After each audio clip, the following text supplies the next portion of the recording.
Hey folks, welcome back to another video with Local Homesteader.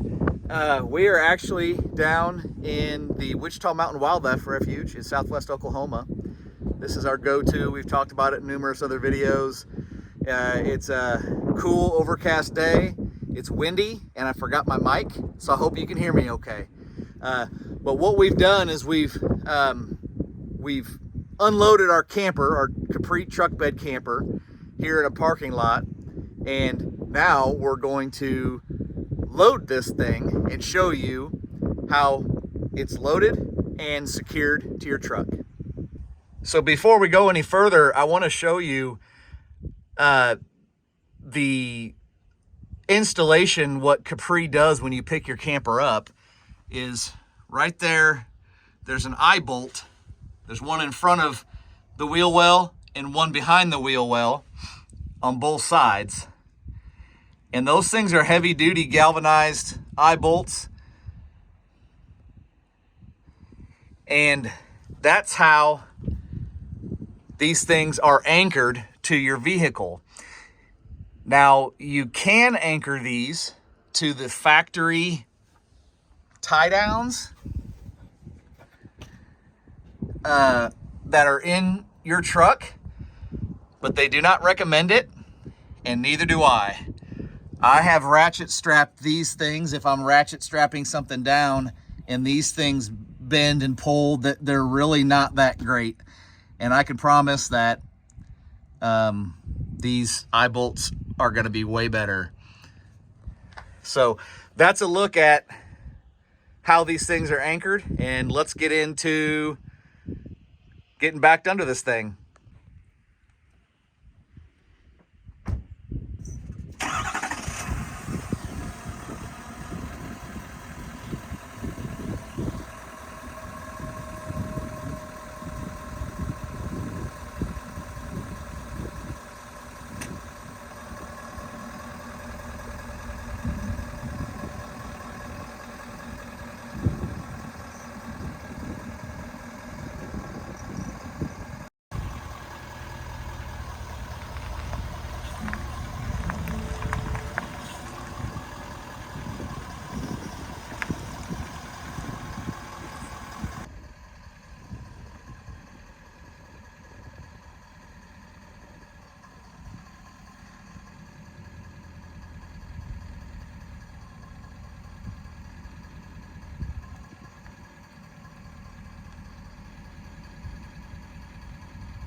Okay, so it's kind of like threading a needle. I'm not gonna lie. You don't have a whole lot of space. You have about an inch on either side, maybe 2 inches-ish on either side from the bed here to the camper. That's about an inch and a half, actually. I honestly, we initially did watched a bunch of videos on how to do this. People use lasers and string and all kinds of crazy stuff. None of it made sense. None of it worked. And practice is what it took. I'm gonna turn the truck off real quick so we can hear better. So I'll be right back. All right, so obviously you want to do this very, very slow, and you will feel there's 2 bumpers on the front part of the camper at the bottom, and they will hit the back part of your truck bed, or your I guess it's the front part of your bed. And you know, that's it, right? You've touched and you're in all the way. So before I lower this down, I want to show you the anchor points, okay? So these are the anchor points. There's 2 on each side, and the reason why I wanted to show them to you now is because when we lower this camper down all the way into the truck bed, you're not going to be able to see these. So I just wanted to kind of show you what they look like. This is some heavy angle iron that's bolted into the frame of the camper, a little section of chain, and then once we get this lowered down, we'll show you what the chain connects to, and we'll get this thing strapped down and ready to roll. All right, so I showed you the anchor points, and we're ready to lower this thing down into the truck bed. And there's a few things we need to do first. This is the drain to the shower, okay? This needs to get tucked in between the tailgate and the bed of the truck. You can see I kind of kinked that to get it down in there, and that's not good, but I always make sure that the kink is taken out of there and we're tucked in and we're ready to go. You can see that the end of the hose is right here. We've also got the drain to the sink, and that works the same way. Tucks down in between.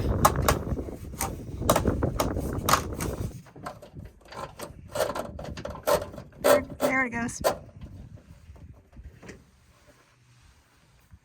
Again, it's windy. I hope you can hear me okay. I apologize for the wind. So now what we want to do, we've got our drain hoses stuffed in between the tailgate and the truck bed. We want to lower this down.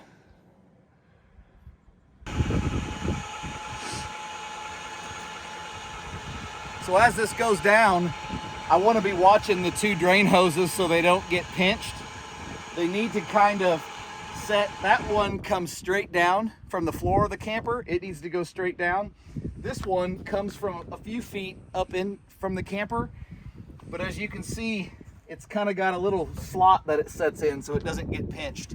So you just need to pay attention to that.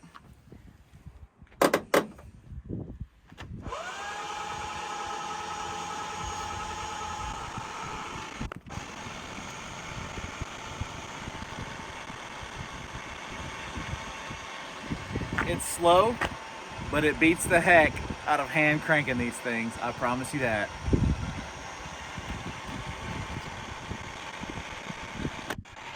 So as you can see, they don't all raise and lower exactly the same. So once the first jack is up, it clicks. You probably heard it click. Then you just have to go to the individual controls.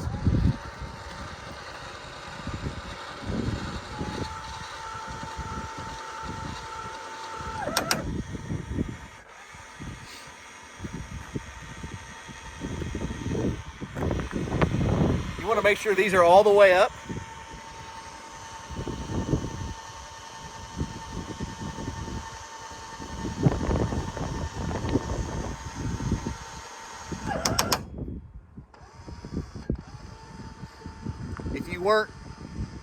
If you didn't have them all the way up and you maybe had a elevation change in the road, maybe you pull into a driveway, or out here a lot of the roads there may be if you want to park at a trailhead to hike or a place to fish, you may have to go kind of where the terrain's uneven, or if you're off-road, or if you're in land management land out west, it's a lot of off-road stuff.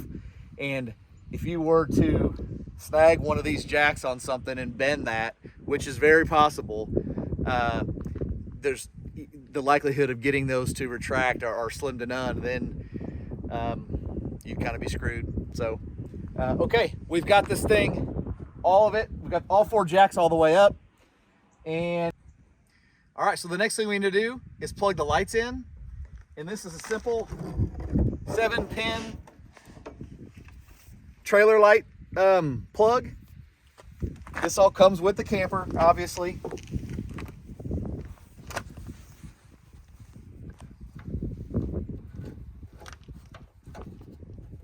Make sure that's secure in there. And the only thing left to do is secure it from the inside with the turnbuckles from each anchor point. All right, so I've never got a whole lot of use out of these tailgates that have the step that drops out and the handrail and all the fancy stuff, right? I've never used it. I've always really kind of thought it was stupid until we got this camper. And This has been absolutely wonderful to have. The step goes down. We even have a handrail. And then we just bought this cheap little slightly adjustable stool that we can use to step up onto that first step. And the tailgate being down actually acts as somewhat of a porch, right? So it's a platform you can stand on prior to going into the camper. It's a really nice place to set stuff, or even to take your shoes or muddy boots or whatever you have, take them off out here. If you're at a campsite or you're just boondocking somewhere and there's no picnic tables or there's no whatever, this is a great place. You can put your gas burner stove. We've got a 2-burner stove sitting right here, about waist countertop high. It's absolutely perfect. So this is our setup, and let's go inside and I'll show you these turnbuckles. All right, so these are the turnbuckles that are provided by Capri Camper, and there's a lot of different styles of turnbuckles. I really like these ones that have this split in the middle here where you turn it to tighten it, because you could take a wrench or a screwdriver or a piece of rebar or anything and just stick it in there to turn either way, rather than having to adjust your wrench to fit on it, you know, like you would a bolt head or something like that. So I really like these ones. So I'm going to show you how this works. Inside your Capri camper, there's 4 little trap doors. Okay, I hope you can see this okay. This isn't really easy to film, but these 4 trap doors, there's 2 on each side, and they're lined up with the anchor eye bolts that I showed you in the beginning of the video. Okay, so Chiefs is sacrificing herself here to lay down in this camper kind of awkwardly and get in. So she has the phone stuck through one of the little doors, and you can see there is the eye bolt in front of the wheel well. So then also that's the chain that I showed you earlier that's connected to the bottom of the camper, the overhang portion. So what we're going to do is we're going to take this turnbuckle, connect one hook to the eye bolt, and then the other hook to the chain, and tighten it down. So I'm not sure this is going to be, we're going to be able to film this, but we'll do the best we can. Okay. So it's kind of hard to film this because I have a light kind of blocking my way there, but you can see the eye bolt in there, and you just want to get it hooked around there.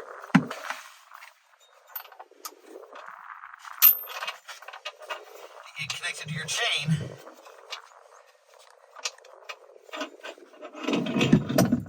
These things are real easy to hand tight.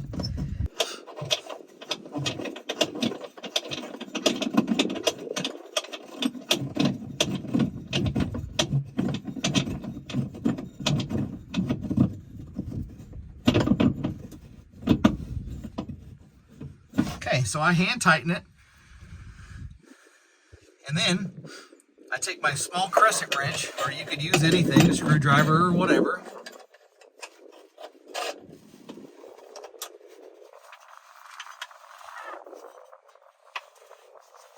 Give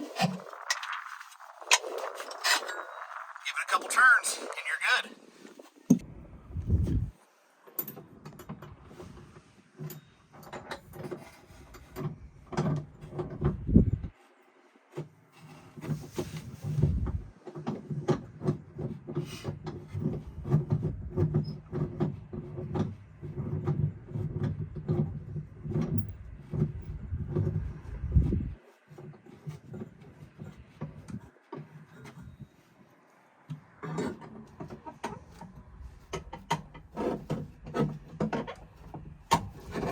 Now these don't have to be tightened down super crazy tight. By the time you get all 4 of them tightened down, it's going to be plenty tight. I do hand tight, and then maybe a turn and a half, maybe 2 turns at the most. you don't have to go crazy and try to, break your wrench doing this. Okay, so this is the other side of the camper, and it's the exact same thing. 2 trap doors, 2 turnbuckles, and we're ready to roll.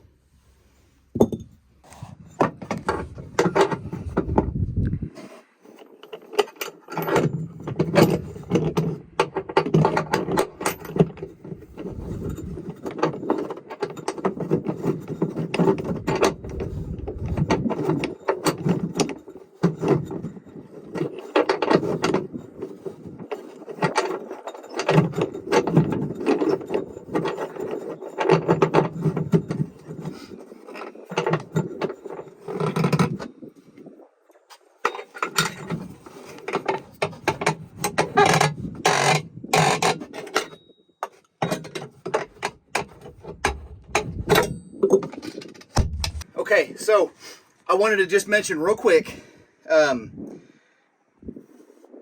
this crescent wrench is, it's only about 6 inches long. It's a pretty small crescent wrench. And the reason why I have this size crescent wrench is because there's not a lot of space in here between the camper and the truck bed.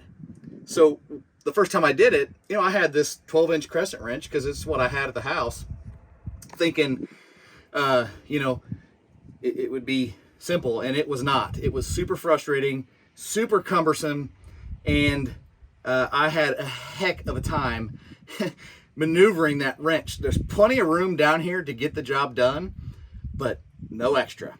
So I went and bought a cheap couple dollar 6-inch crescent wrench, and this little dude fits right in there. It can spin all the way around as you're tightening that turnbuckle without hitting the camper or the truck bed, and it's just perfect. And it's also handy because it's a small wrench that can be used for other things should you need it when you're camping.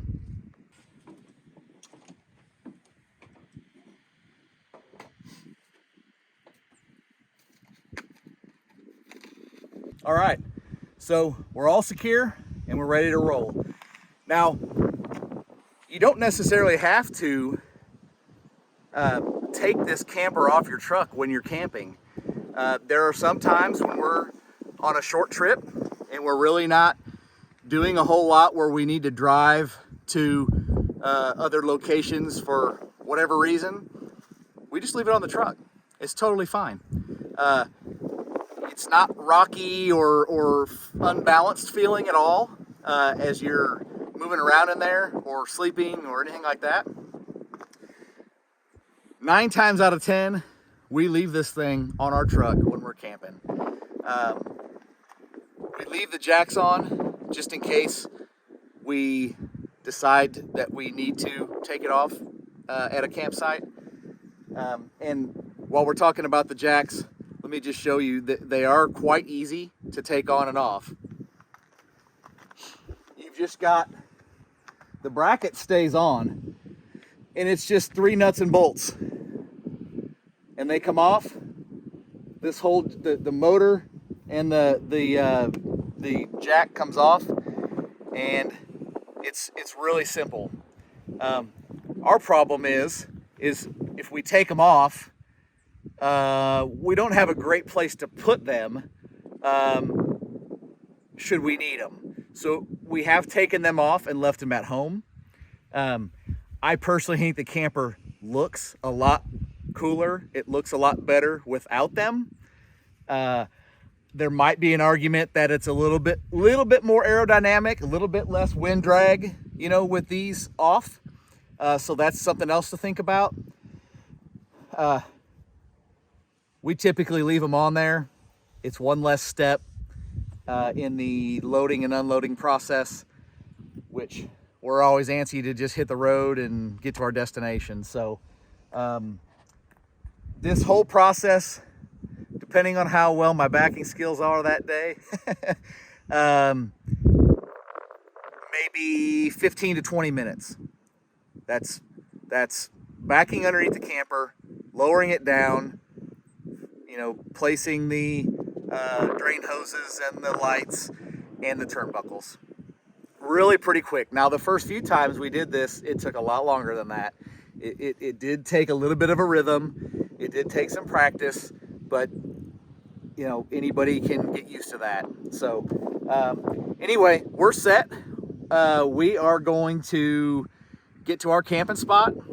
But first we're going to stop at Medicine Creek here in Medicine Park, Oklahoma, where they stock the part of the creek there with trout. So rainbow and brown, and we're going to do some trout fishing and maybe catch some dinner. So appreciate you guys watching. I really do. And check out all our other videos on this Capri camper if you're interested. We absolutely love this thing. So check out the other videos, and we'll see you on the next one.